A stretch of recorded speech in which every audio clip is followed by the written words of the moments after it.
जय मसीह की। अब सबका इस खास कार्यक्रम में बहुत स्वागत है।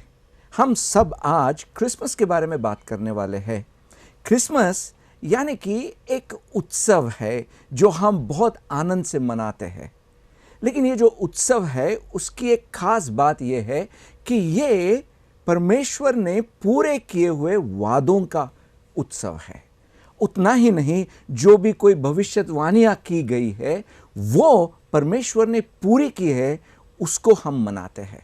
यीशु मसीह के बारे में जो भी कोई भविष्यवाणियां की गई थी वो सिर्फ एक इंसान के जीवन में पूरा होना बहुत ही मुश्किल था। इतना मुश्किल कि आप सोचिए, अगर एक सुई को मैंने यहाँ से लेके हमारे महासमुंदर में मैंने अगर फेंक दिया और आपको कहा कि एक ही बारे में आप वो ढूंढ निकालिए, कितना कठिन होगा ये काम? उतना कठिन काम था कि पूरे इन भविष्यवाणियों को यीशु मसीह के जीवन में पूरा करना, और वो सब भविष्यवाणियां पूरी हो गई, वो मनाते हैं हम। और इसके बारे में बात करने के लिए आज हमारे स्टूडियो में दो बहुत ही खास मेहमान हमारे साथ है। हमारे साथ है डॉक्टर सूजन। जय मसीह की। आपका बहुत स्वागत है। डॉक्टर सूजन एक माइक्रोबायोलॉजिस्ट है और उसके साथ वो सेविकाएं में भी है, और उनके जो हस्बैंड है पास्टर शिबू, उनके साथ वो सेविकाएं भी करती है। और हमारे साथ आंटी मधुबाला जी है। आपका भी बहुत स्वागत है इस कार्यक्रम में। आंटी मधुबाला जी एक बहुत ही सीनियर सेवक है परमेश्वर की। 1981 से वो सेविकाई में है, और आंटी ने बहुत सारे प्रार्थना सभाओं की अगुवाई की है और बहुत लोगों को प्रार्थना के बारे में उन्होंने ट्रेन भी किया है। आपका स्वागत है। और हम शुरुआत करेंगे डॉक्टर सूजन से कि अब बताइए सिस्टर कि किस तरह से ये जो भविष्यवाणियां हैं और जो वादे हैं वो यीशु मसीह के जीवन में पूरे हो गए। धन्यवाद डॉक्टर सुश्रुत। जैसे आपने बताया कि यीशु मसीह के विषय में बहुत सी भविष्यवाणियां थी बाइबल में। पहले से एक मसीहा आएगा कहा गया था।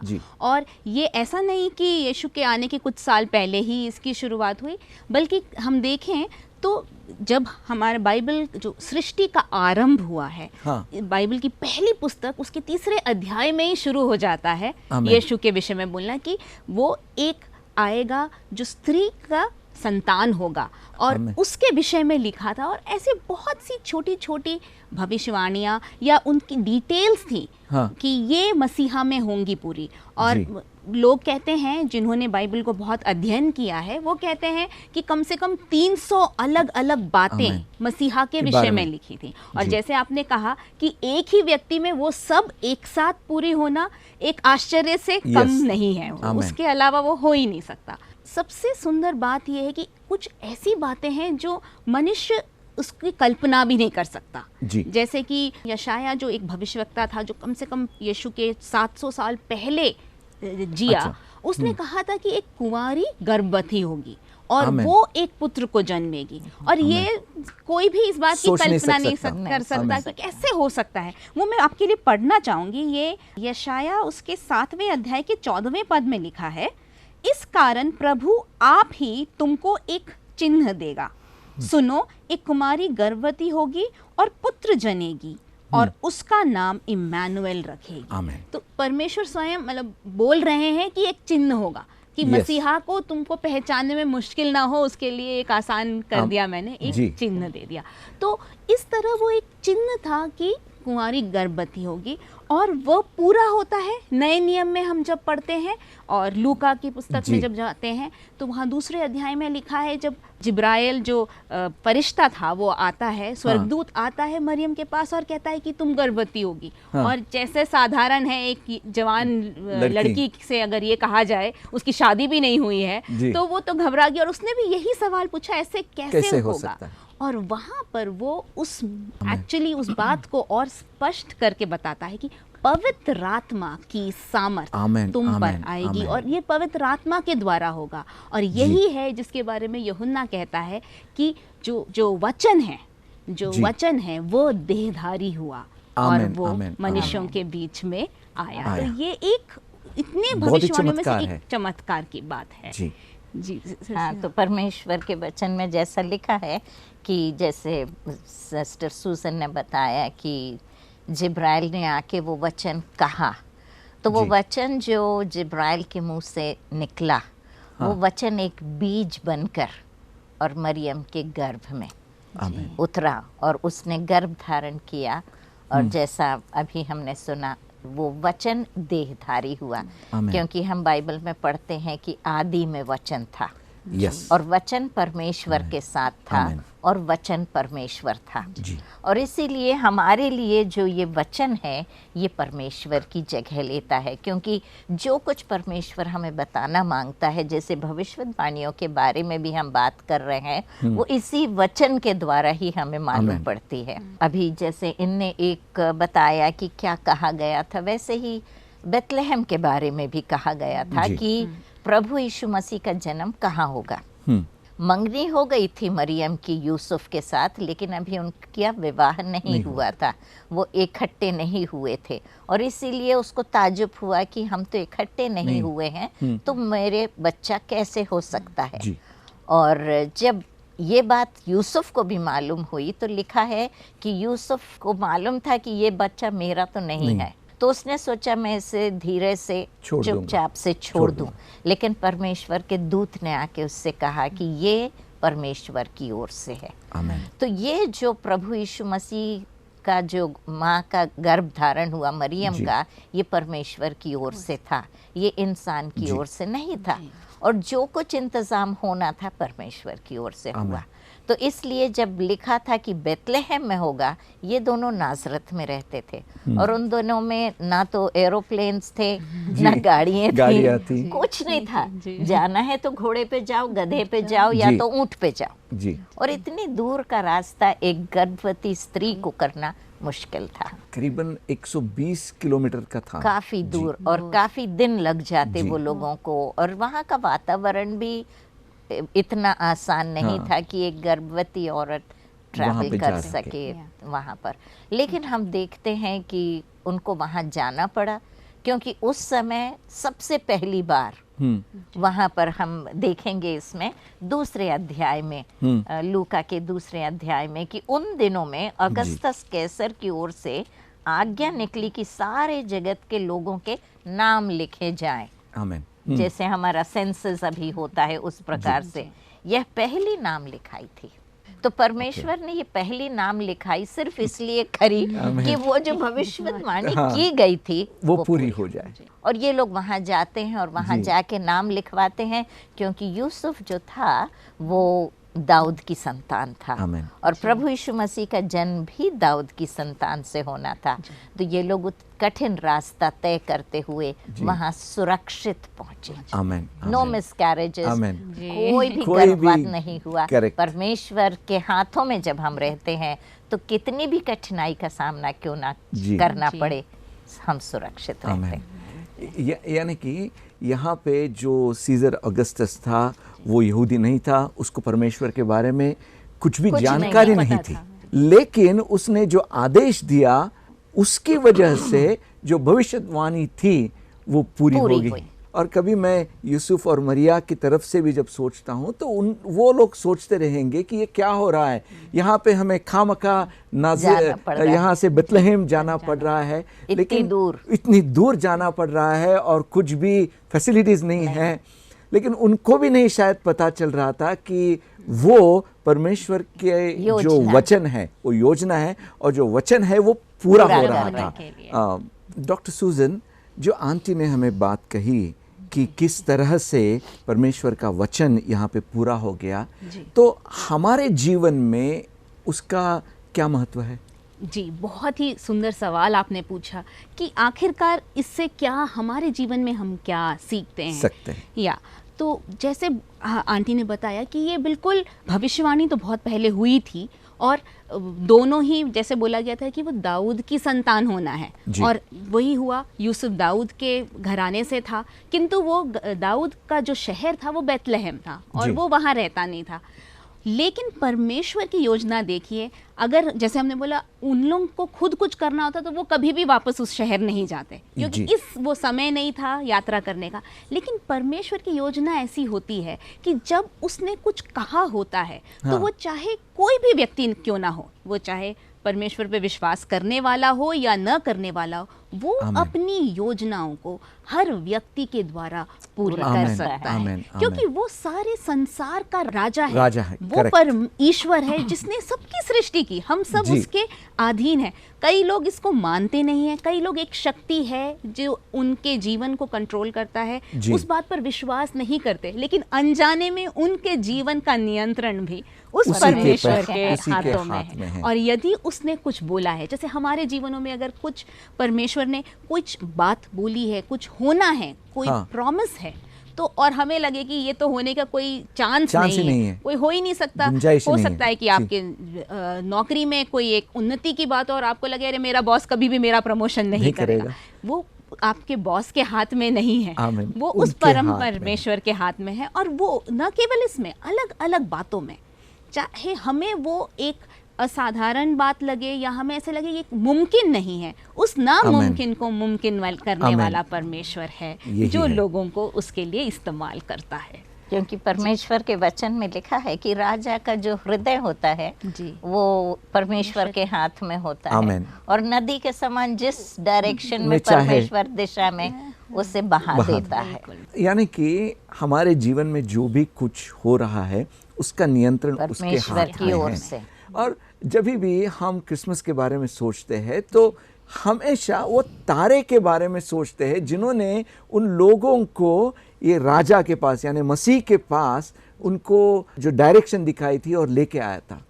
तो उस तारे के बारे में आप कुछ बताएंगे? जैसे आपने कहा कि ये तारा, एक बात जो बहुत खास है इसमें जी। यह है कि परमेश्वर ने क्या किया, जो वो ज्योतिषी लोग थे उनके लिए तारा दिखाया, और जी। लेकिन सिर्फ वो ही नहीं थे जो यीशु के पास आए। यदि हम वचन हाँ। पढ़ते हैं तो वहाँ पर कुछ गडरिये थे, जी। और वो गडरिये क्या खेत अपने खुले खेतों में थे, आसमान में हाँ। थे और के नीचे थे, और वो वहाँ बैठकर वहाँ परमेश्वर ने अपने स्वर्गदूतों को भेजा। तो एक बात जो इसमें खास है जो उठ के दिखती है कि वहाँ पर परमेश्वर जिस भाषा को हम समझते हैं उस भाषा में उनसे आमीन। बात करता है। आमीन, आमीन। और इसीलिए ज्योतिषी जो बहुत पढ़े लिखे थे और वो हमेशा देख रहे थे कि क्या क्या चिन्ह है, जी। उनको एक तारा दिखाया जो ये बताता था कि कहीं ना कहीं कोई एक राजा, जी। कोई एक खास जन्मा है। और ये एकाएक नहीं हुआ, इसके विषय में भी भविष्यवाणियां थी। यदि हम देखें तो गिनती की पुस्तक में 24वें अध्याय में यहाँ पर अगर हम इज़राइल के जो उनका इतिहास है देखें तो एक बार ऐसा होता है कि एक अमालेक नाम का एक जो दूसरा देश था जो उनके विरोध में था, उसका राजा बालाक चाहता था कि इनके ऊपर कुछ बुरी बातें या ऐसा एक जी। कर्स की तरह श्राप श्राप। देते हैं। हाँ, तो वो एक नबी को लेके आता है। ये नबी ऐसा था जो परमेश्वर की आवाज़ तो सुनता था लेकिन उसके लेकिन अनुसार अपना जीवन जीता नहीं जीता ऐसा था। कई बार होता भी है। तो उसने आके भविष्यवाणी की और जी। उसने एक तारे के विषय में बोला। मैं ये आपको पढ़ के सुनाना चाहूँगी, बहुत ही जी। सुंदर है ये। और ये है गिनती उसके 24 के 16 और 17वें पद में। ईश्वर के वचनों को सुनने वाला, वो अपने स्वयं के विषय में बोल रहा है, और परम प्रधान के ज्ञान को जानने वाला, जो दंडवत में पड़ा हुआ खुली हुई आंखों से सर्वशक्तिमान का दर्शन पाता है, उसकी यह वाणी है, मैं उसको देखूंगा तो सही परंतु अभी नहीं, मैं उसको निहारूंगा तो सही परंतु समीप होकर नहीं। याकूब में से एक तारा उदय होगा और इज़राइल में से एक राजदंड उठेगा जो मोआब की सीमाओं को चूर कर देगा। तो वो आमीन। एक तारा जो उदय होगा जिसके विषय में इधर लिखा है वो वास्तव में मसीहा के विषय में लिखा है आमीन। कि एक मसीहा आएगा, वो एक तारे के समान। और यहाँ दो बातें हैं, एक तारे के बारे में बोला और एक राजदंड के बारे में बोला। जी। तारा उसकी महिमा को दिखाता है, बहुत ही महिमा में चमकता है जो सबको दिखता है, जी। वो ईश्वर की महिमा को दिखा रहा था। और दूसरा जो राजदंड है उसका न्याय, आमीन। जो उसका न्याय आने वाला, वो एक न्यायी है। वो सिर्फ पहली बार जब वो इस संसार में पैदा हुआ वो हमारे उद्धार के लिए आया, जी। एक मेमना बनकर आया, जी। किंतु अब वो क्या आएगा, एक राजा के रूप में वापस आएगा। आमेन, उसका आमेन। न्याय का राज्य होने वाला आमेन, है। तो आमेन। उस बात को तो परमेश्वर ने इस तारे के विषय में जो कहा था, इसको वो पूरा करते हैं। और वो ज्योतिषी लोग वो तारे को देखकर, वही है उनका मार्गदर्शन करता है। और वो पता नहीं पूरे यरूशलेम में आते हैं, उन्हें लगता है राजा तो महल में ही होगा, आके सीधे राजा के पास ही जाते हैं। पूछताछ करते हैं। तो उस तरह एक तारा उनका मार्गदर्शन करता है, जो आखिरकार उन्हें बेथलेहम ले जाता है। जी, क्योंकि तारा जो था वो ज्योतिषियों की ओर उसने इशारा किया, क्योंकि उनको वही भाषा समझ में आती थी। और उन्होंने देखा कि ये अलग प्रकार का तारा है। और हम दूसरे पतरस और उसके 1 और 19 में भी इसके विषय में पढ़ते हैं। और वो वहाँ लिखा है कि वो तारा जब तक हमारे हृदय में उत्पन्न ना हो, जी। उसकी रोशनी, तो प्रभु वो तारा तो वहाँ उस दिन चमका जी। रास्ता बताने के लिए, लेकिन आज उस तारे को हमारे हृदय में चमकना जरूरी है कि प्रभु यीशु मसीह का जन्म हमारे हृदय में भी हो सके।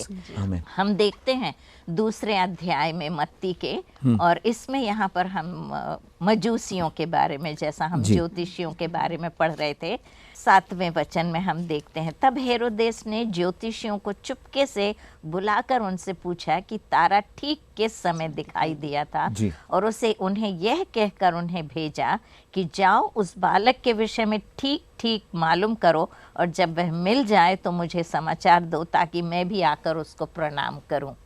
तो यहाँ पर हम देखते हैं कि डर गया था हेरोदेस कि राजा तो मैं हूँ, मेरे घर में बच्चा होना चाहिए, तारा दिखा है, जरूर राजा पैदा हुआ है, तो मेरी कुर्सी खतरे में है जी। तो उसने कहा कि मुझे बता देना आके कि मैं दंडवत करूं। उसे दंडवत नहीं करना था, उसे खत्म करना था। और परमेश्वर ने, यहाँ भी हम देखते हैं कि परमेश्वर ने राजा को तो छुआ नहीं उस समय, लेकिन हम देखते हैं कि परमेश्वर ने फिर से स्वप्न द्वारा यूसुफ से बातें की और कहा कि हेरोदेस को जरूर पता पड़ गया है कि राजा उत्पन्न हुआ है और वो उसे खत्म करने की कोशिश करेगा, इसलिए तुम बच्चे को लेकर मिस्र देश में भाग जाओ। और होशिया नबी की पुस्तक और उसके 11वें अध्याय और पहले वचन में हम पढ़ते हैं कि उसने अपने पुत्र को मिस्र से बुलाया। आमीन। तो वो भी एक प्रोफेसी है या भविष्यवाणी है जो हम यहाँ पूरी होती हुई देखते हैं कि सितारा, तारा आसमान में चमकना, राजा को एक छोटे बालक से क्यों डर लगा, और वो भी जो गौशाले में पैदा हुआ, बेथलेहम में पैदा हुआ, क्योंकि वो लोगों ने पता किया ज्योतिषी जब आए तो कहाँ बेथलेहम में पैदा होगा। तो इसका मतलब ये बच्चा खास था, आमीन, जिसने पैदा होते ही एक राजा की गद्दी को, कुर्सी को हिला दिया। आमीन। तो हमें उस बात पे ध्यान देना है कि ये जो बालक उत्पन्न हुआ है और जो हम बड़ा दिन मनाते हैं, ये कोई ऑर्डिनरी सामान्य बच्चा नहीं था, परमेश्वर की ओर से था। परमेश्वर ने अपना वादा पूरा किया और वो वादा और भविष्यवाणी पूरे करने के लिए उसने इस संसार के लोगों को ही नहीं लेकिन तारे को भी इस्तेमाल किया। आसमान में भी, आमीन, क्योंकि वो आसमान छोड़ के आया था। आमीन, आमीन। और हो सकता है वो तारा झांकने आया हो, मेरा राजा कहाँ गया। बहुत सही बात है। और डॉक्टर सूजन, मैं आपसे पूछना चाहता हूँ कि क्रिसमस के बारे में जब हम बात करते हैं तो वो क्या एक बात है जो आपके दिल को बहुत भाती है? क्रिसमस वैसे तो बहुत, जैसे आपने बोला है कि एक ऐसा समय है जब बहुत उत्सव मनाते हैं, खुशी का माहौल है, लेकिन अगर एक बात आप पूछें तो मेरे हृदय में जो छूता है, क्रिसमस का सबसे बड़ा तोहफा, ये समय है हम तोहफे देते हैं और लोगों से मिलते हैं, सबसे बड़ा तोहफा तो परमेश्वर ने हमको दिया है, वो है यीशु मसीह। और उसके आने का एक मकसद था। वो सिर्फ, हम कई बार क्रिसमस देखते तो एक छोटे बच्चे को ही ध्यान देते हैं, लेकिन यीशु एक छोटा बालक के रूप में पैदा तो जरूर हुआ, लेकिन उसका मकसद सिर्फ वो ही नहीं था। उसका मकसद था इस संसार के लोगों के लिए, हमारे पाप के प्रायश्चित के लिए अपने प्राण को देना। तो वो इसलिए आया कि वो हमारे लिए मारा जाए, हमारा जो परमेश्वर के साथ जो रिश्ता था, जो टूट गया था, उसको वापस जोड़ने के लिए। तो वो है जो मुझे सबसे ज्यादा भाता है, वो परमेश्वर का प्रेम। यूहन्ना 3:16 में लिखा है, क्योंकि परमेश्वर ने जगत से ऐसा प्रेम रखा आमेन। कि उसने अपना एक लौता पुत्र दे दिया कि जो कोई उस पर विश्वास करे वो नाश ना हो परंतु अनंत जीवन पाए। क्रिसमस का सारांश इसी में है। आमेन। उसने अब इतना प्रेम किया, वो प्रेम जो उसने हमसे कुछ मांगा नहीं, उसने कुछ सोचकर नहीं, लेकिन वो निस्वार्थ प्रेम उसने मनुष्य जाति से किया और उसने अपने पुत्र को वो गिफ्ट उसने दिया है। आज हमारे ऊपर है कि हम उस तोहफे को स्वीकार कर रहे हैं कि नहीं। तो जब हम प्रभु को अपने जीवन में स्वीकारते हैं, वो आनंद लाता है, वो आशा लाता है, वो हर दर्द को हटा देता है और उसके बाद उसका जो वो तोहफा जो ग्रहण करता है उसके जीवन से वो दूसरों को वो प्रेम, आनंद, वो सब हम बांट पाते हैं। तो मेरे लिए तो वो प्रेम परमेश्वर का जो देहदारी, वही वो वचन देहदारी जो हुआ, वही मेरे लिए सबसे बड़ा उसका सारांश वही है। आंटी, वही प्रश्न आपके लिए भी, आपको क्या भाता है? ये अभी जैसे सिस्टर सूजन ने बताया कि परमेश्वर का प्रेम, और हम भविष्यवाणियों के बारे में भी बात कर रहे थे, कैसे भविष्यवाणियाँ पूरी हुई। और उत्पत्ति 3 और 15 में लिखा है कि कैसे एक स्त्री के बीज के द्वारा शैतान का नाश होगा, क्योंकि शैतान ने परमेश्वर की योजना को नाश किया था। आदम और हवा को जाके उनकी आज्ञा ना मानने के लिए उसने उकसाया था और उस काम में वो सफल भी हो गया था। और परमेश्वर ने उस समय ये बात कही थी कि एक स्त्री का बीज जो होगा वो तेरे सिर को कुचलेगा, तू उसके एड़ी को डसने की कोशिश करेगा, वो तेरे सिर को कुचलेगा। और हम क्रिसमस में देखते हैं कि वो पहले जो परमेश्वर ने भविष्यवाणी की थी या वचन कहा था वो पूरा होता हुआ हम देखते हैं। और परमेश्वर का प्यार हमारे सामने आया, उसने अपने पुत्र को दिया ताकि हम नाश ना हो परंतु अनंत जीवन पाए। तो ये हमारे लिए एक जीत मनाने की और जीत की घोषणा करने का उत्सव होता है। Amen, amen. A time of declaration and proclamation of victory, amen, विजय की घोषणा का। और ये विजय की घोषणा, और मैं जैसे आप पूछ रहे थे कि तुमको क्या अच्छा लगता है, तो मुझको तो हमेशा जैसे परमेश्वर देना चाहते हैं जी, हमको भी देना अच्छा लगना चाहिए। और परमेश्वर चाहते हैं कि हम जो कुछ हमारे पास है हम दूसरों के साथ बांटें। तो ये समय है मित्रों कि हम सब जो कुछ हमारे पास है, परमेश्वर का वचन कहते हैं यदि 2 हैं तो किसी को 1 दे दो। और मैं बताऊंगी कि मैं हमारे पास जो है वो बांटना, क्योंकि परमेश्वर ने अपनी बहुमूल्य चीज हमारे साथ बांटी ताकि हम नाश ना हो, अनंत जीवन पाए। और हम चाहते हैं कि दूसरे लोग भी परमेश्वर के प्रेम को जान सके। तो सिर्फ उनसे बात करने से काम नहीं होता, हमें अपने कार्यों द्वारा भी उन्हें अपने जीवन द्वारा प्रकट करना है कि परमेश्वर प्रेमी है, उसने अपना प्रेम दिया है। हम भी उनके साथ सुसमाचार के साथ साथ जी परमेश्वर के प्रेम को भी बांटे। आमीन। आपने बहुत ही सही बात कही आंटी कि जो प्रेम और जो परमेश्वर से हमें जो भी कुछ मिला है वो हमें बांटना चाहिए, वही बहुत बड़ा उत्सव होगा। उसके जो भी भविष्यवाणियां हैं, जो भी वादे हैं, वो जरूर पूरे होंगे। बिल्कुल। और मेरे भाई और बहनों, जैसे आपने सुना कि क्रिसमस एक उत्सव है जहाँ पे हम जीत को मनाते हैं। आपके जीवन में भी आप जीत को मना सकते हैं और इस जीत को मनाने के लिए आपको यीशु मसीह के प्यार को अपनाना है और अनुभव करना है। अगर आप वो अनुभव करना चाहते हैं तो यही समय है। और मैं मधुबाला आंटी जी से विनती करूंगा कि आप हमारे लिए और हमारे दर्शकों के लिए एक प्रार्थना कीजिए। जरूर। तो मित्रों, हमने सुना प्रभु यीशु मसीह के बारे में और बड़े दिन के बारे में कि 2000 साल पहले तो प्रभु यीशु मसीह ने जन्म लिया, लेकिन क्या उन्होंने आपके दिल में जन्म लिया है। और आज का दिन है, आज से अच्छा दिन और नहीं हो सकता है। जब हमने सुना प्रभु यीशु मसीह के बारे में, तो हम भी चाहे मसीही घराने के हों या आपको मसीह के बारे में मालूम भी ना हो, लेकिन आज यदि हम अपने हृदयों को खोलें और प्रभु यीशु मसीह अपने हृदय में ग्रहण करें, पापों की माफ़ी मांगें और उससे कहें, प्रभु मेरे पापों को अपने लहू से धो दे, तो वो हमारे दिल में आएंगे, हमारे दिल में वास करेंगे और हम नए साल में नया जीवन, नई उमंग, नई आशा लिए हुए प्रवेश करेंगे। आइए हम प्रार्थना करें। परम प्रधान परमेश्वर पिता, हम आपके नाम का धन्यवाद करते हैं। महान राजा, महान परमेश्वर, स्तुति के योग्य प्रभु, जिसने अपना स्वर्ग धाम छोड़ा और हमारे बीच में छोटे से बालक बनकर चरनी में परमेश्वर तुझे लिटाया गया। प्रभु जी, हम अपने आप को आपके हवाले करते हैं और विनती करते हैं, और परमेश्वर पिता होने दे कि हम एक नई जिंदगी आपके लिए जी सकें।